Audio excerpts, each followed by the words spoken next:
When Donald Trump reignited the clash with China and rolled out a new storm of tariffs, many expected Beijing would eventually be forced to yield.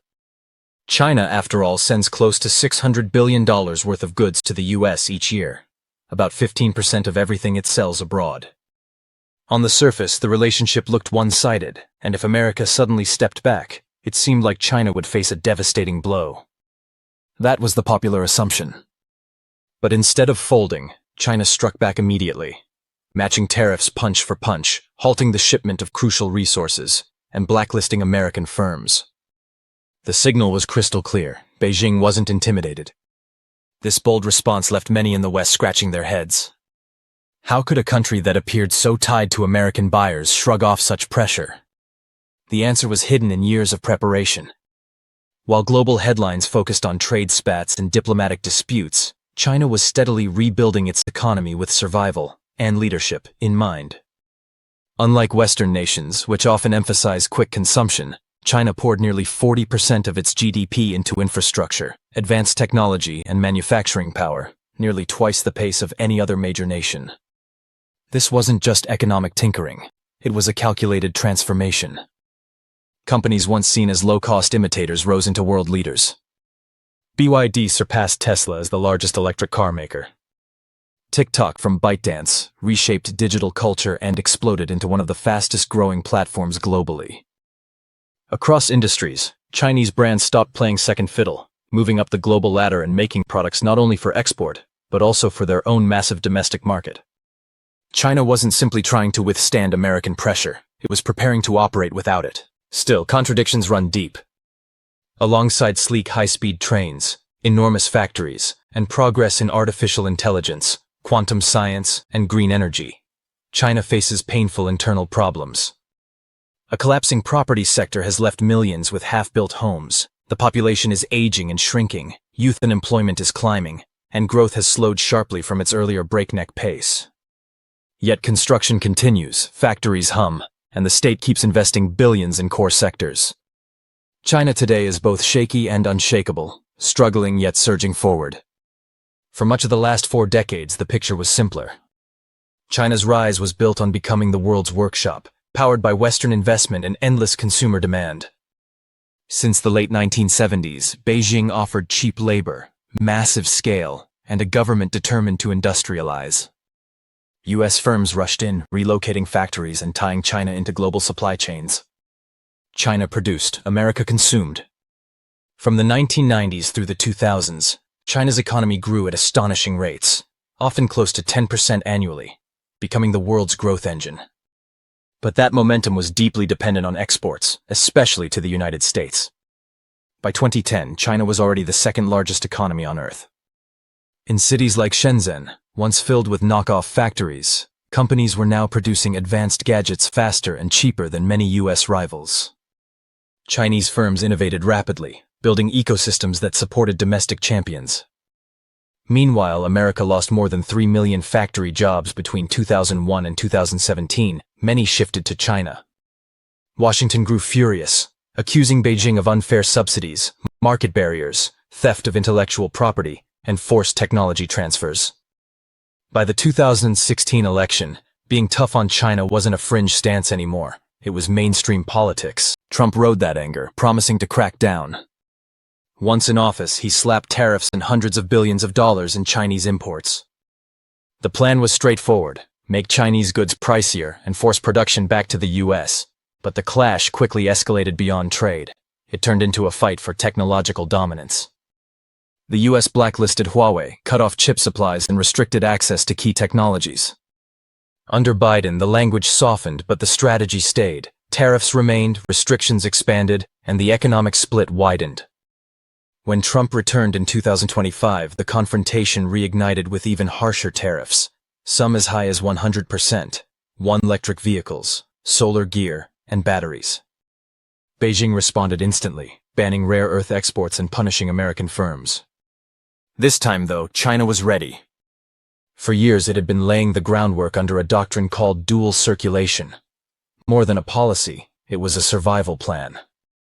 One engine was internal circulation, shifting growth to its own 1.4 billion citizens by boosting consumption, strengthening local supply chains, and pushing homegrown innovation. The other engine was external circulation, expanding trade with Asia, Africa, Latin America, and the Middle East instead of depending on the West. The results are already visible. By 2024, consumer spending accounted for 45% of China's GDP, more than double exports. For over a decade, households have been the main growth driver. China isn't just the world's factory anymore. It's becoming its own best customer. But challenges remain. Household spending is still weaker than in other big economies, where it often makes up 60–70% of GDP. The demographic squeeze is worsening, the housing sector is unstable, and young people are losing faith in the future. Even so, China keeps adapting, rewiring its economy, building new partnerships, and betting on itself. The global balance of power isn't flipping through sudden collapse or open conflict, but through steady shifts in trade deals, industrial planning, and chip factories. The US still leads in many areas, but it no longer holds an unquestioned grip on the future. China is assembling something uneven, contradictory, messy, yet undeniably formidable. And the world must come to terms with it.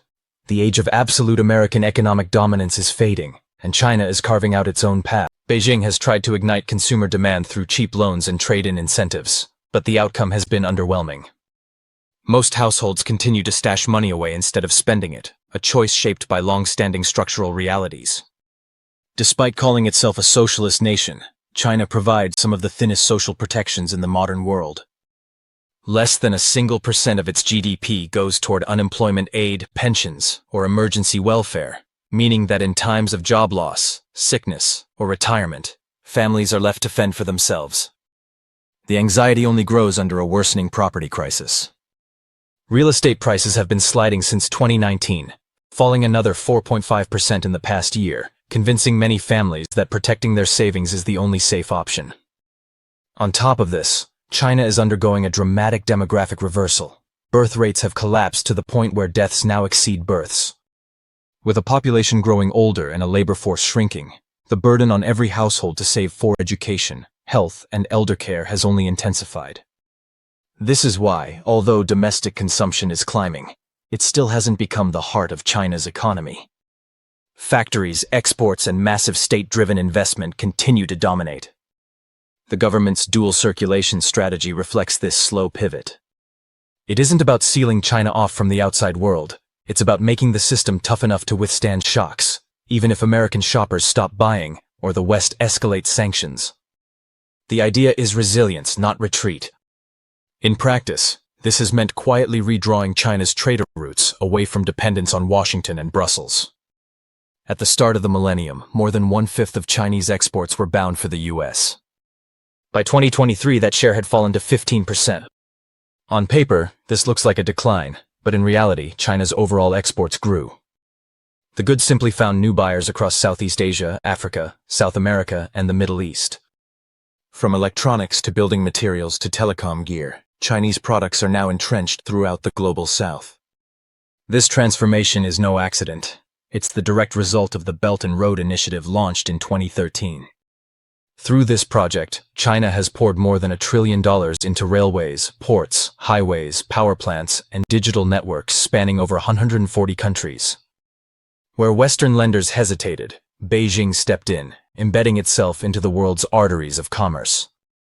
The payoff is immense: new allies, guaranteed demand for Chinese exports, and greater leverage in global markets. By 2024, Asian economies had become China's top customers, buying more than $500 billion in goods, while nations like Brazil, South Africa, and Indonesia, core BRICS members, rely on Beijing as their leading trade partner. But trade alone doesn't guarantee resilience. To ensure long-term dominance, China has been building an internal powerhouse fueled by technology and infrastructure. Since 2018, it has invested more than $500 billion into research and development in sectors it deems vital: semiconductors, electric vehicles, renewable energy, and advanced manufacturing. Washington's restrictions on firms like Huawei were expected to cripple these ambitions.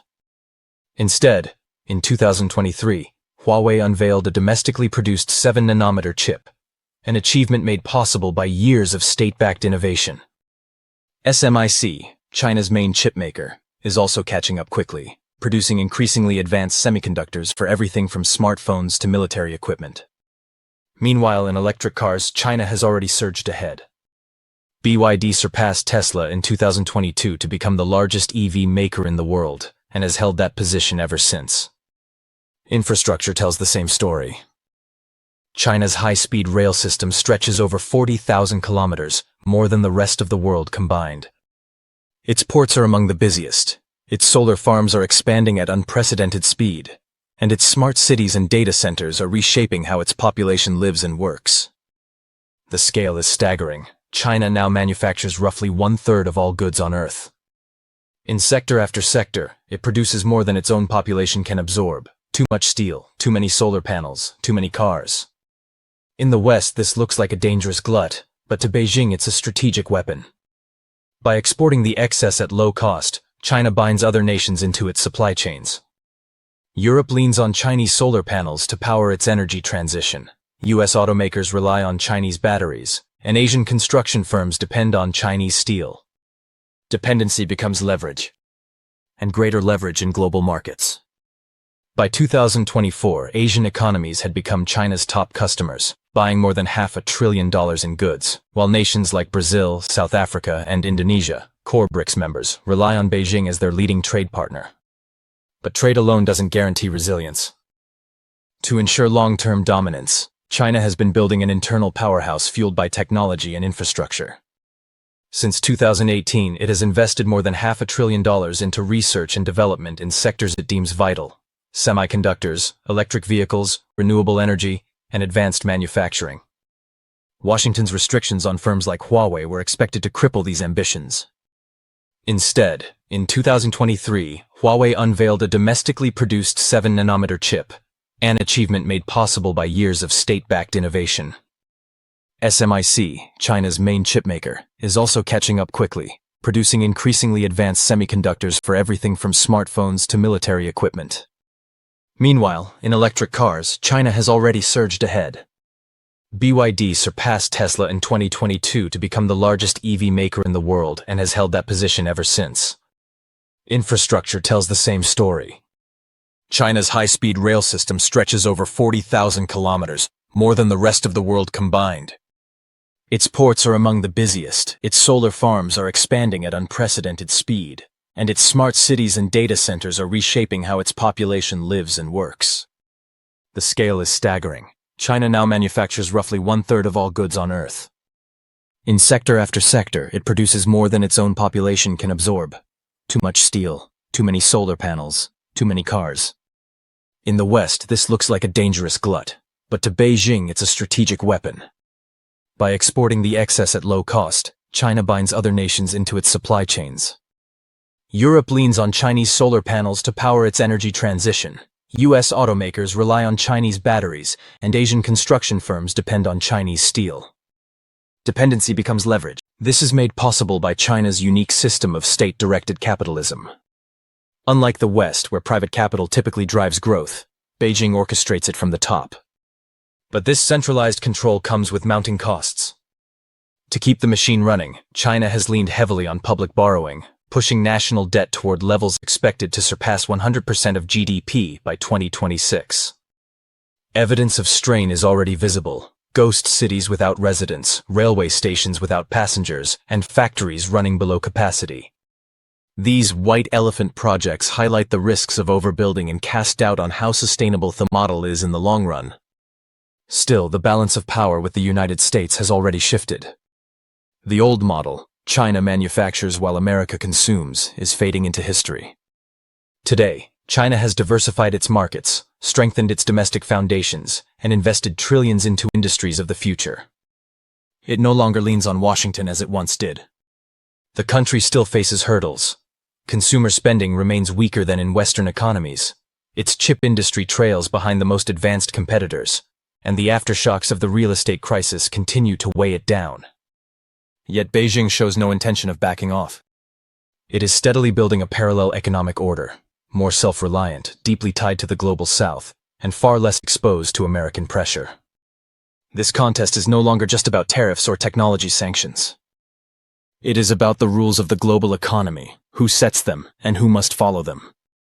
The era of US-led globalization is losing ground, and the pressing question now is not whether China can survive without the West, but whether the rest of the world is ready for a future in which China no longer asks for permission.